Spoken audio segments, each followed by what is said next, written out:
जायकवाडीचे धरण हे 90% अधिक भरल्यामुळे आता जायकवाडीच्या धरणातून गोदावरी नदी पात्रामध्ये पाण्याचा विसर्ग करण्यात आलेला आहे।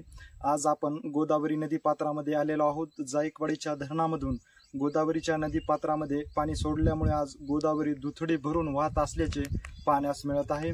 सध्या जायकवाडी धरणाच्या परिसरामध्ये पावसाने उघडीप जरी दिली असली आणि जायकवाडीच्या धरणामध्ये येणारी पाण्याची आवक जरी कमी झालेली असती, परंतु ह्या पाण्याच्या आवकमध्ये जर वाढ झाली तर गोदावरी नदी पात्रामध्ये देखील खूप मोठ्या प्रमाणामध्ये पाण्याचा विसर्ग करण्यात येणार असल्याचं देखील जायकवाडीच्या पाटबंधारा विभागातील संबंधित अधिकाऱ्याकडून सांगण्यात आलेले आहे।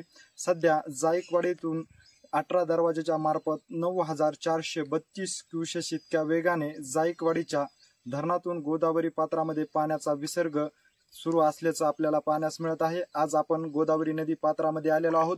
तुम्ही पाहू शकता ही गोदावरी नदी पात्र आहे आणि ह्या नदी पात्र दुथडी भरून वाहत असताना आपल्याला पाहण्यास मिळत आहे।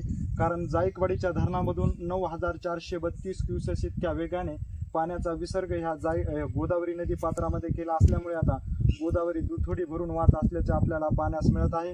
याचबरोबर जायकवाडीच्या संबंधित काही अधिकाऱ्याकडून सूचना देखील करण्यात आलेल्या आहेत की गोदावरी नदी पात्रामध्ये गोदाकाठच्या गावातील नागरिकांनी जाणे टाळावे, त्याचबरोबर सतर्क देखील बाळगावी असे देखील आवाहन करण्यात आलेले आहे।